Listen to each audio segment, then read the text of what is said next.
Hi வணக்கம் கட்டார்கள் மக்களே. நீங்கள் இப்போது பார்த்து கொண்டிருக்கிற இடம் மக்களுக்காக கத்தார் அரசாங்கத்தால் கட்டப்பட்ட ஒரு நடைபாதை. இதில் சைக்கிளில் போகலாம், நடந்து போகலாம், ஜிம் செட் செய்யலாம், கொஞ்சம் நேரம் ரிலாக்ஸ் ஆகலாம். அப்படியான மக்களின் ஒரு பொழுதுபோக்குக்காக கட்டப்பட்ட ஒரு இடம் இது. முழுக்க கட்டாரில் பெரிய ரோட்டுகளுக்கு பக்கத்தில் அமைச்சிருப்பாங்க. 2 பக்கத்தாலேயும் மரங்கள் நெட்டுகள் அடித்து விலங்குகள் ஒன்றும் பெறாமல், நாய் அப்படியான விலங்குகள் ஒன்றும் பெறாமல் அடைச்சிருப்பாங்க. ஒரு நல்ல ஒரு மனசுக்கு ரிலாக்ஸான இடம்.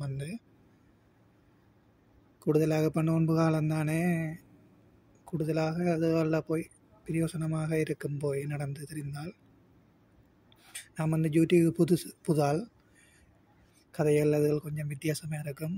ஏதாவது போல இருந்தால் மன்னிச்சிருக்குங்க மக்களே. இதில் நான் முதல் வீடியோ போட்டிருந்தேன், பகல் நின்று எடுத்தேன். இப்போ இரவு போல் ஒருக்கா சும்மா போய் வருவோம்ட்டு போனான். ஒரு 6:30-7 மணி டைம் நினைக்கிறேன் நான் இந்த வீடியோ எடுத்த நேரம். ஓகே, உங்களுக்கு டைம் இருந்தால் போங்க, போய் ரிலாக்ஸ் ஆகிருங்க.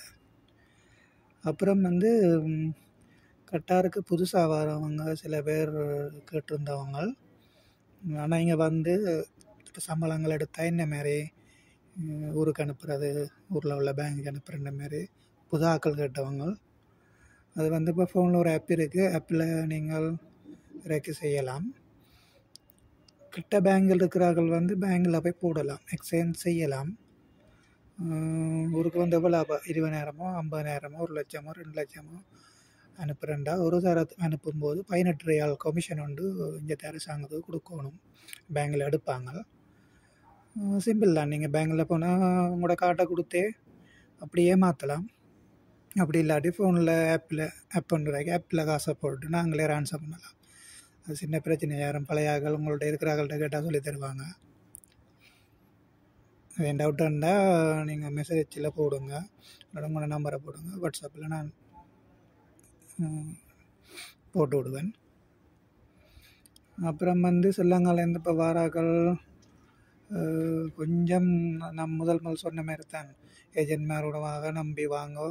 வேலைகளை கேட்டு விசாரித்து கூகுளில் போய் சர்ச் பண்ணி எல்லாத்தையும் உறுதிப்படுத்திட்டு வாங்க. இப்போ கிட்டல கூட சிங்கப்பூரில் ஒரு தம்பி போய் ஏதோ 3-4 மாதம் மாட்டப்பட்டு சம்பளம் இல்லாமல் பிரச்சனை நடந்தேன்னு அறிஞ்சேன் நான். அதே போல் இங்கே நடக்குது. நிரம்ப 6 மாதமோ 5 மாதம் வேலை இல்லாமல், சாப்பாடு இல்லாமல் எல்லாம் இருக்கிறாங்க அவ்வளோ பேர். அதான் அதெல்லாம் கவனம் எடுத்து வாங்க. வேறு எல்லோரும் கஷ்டப்பட்டு தான் வருவீங்க. காசு உள்ள ஒரு திறமையால் வர மாட்டேன். காசு இல்லாமல் நூலாகிறாக்கெல்லாம் நீங்கள் வருவாங்க. சின்ன நாடுகளுக்கு,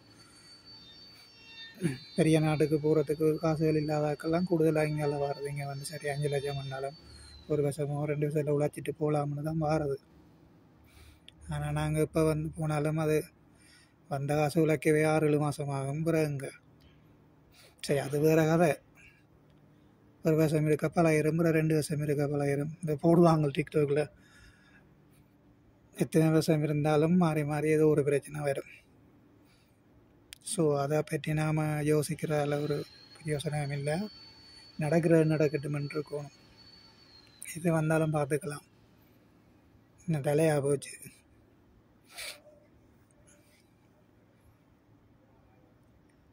அப்புறம் இந்த நாடு பிரச்சனை இல்லை, நல்ல மக்களுக்காண்டி நல்ல ஒரு என்னென்று சொல்கிறது, மக்கள் சந்தோஷமாக இருக்கணுமென்றதுக்காண்டி இந்த நாடு நல்ல ஒரு இதை ஒன்று செய்து கொண்டு இருக்குது.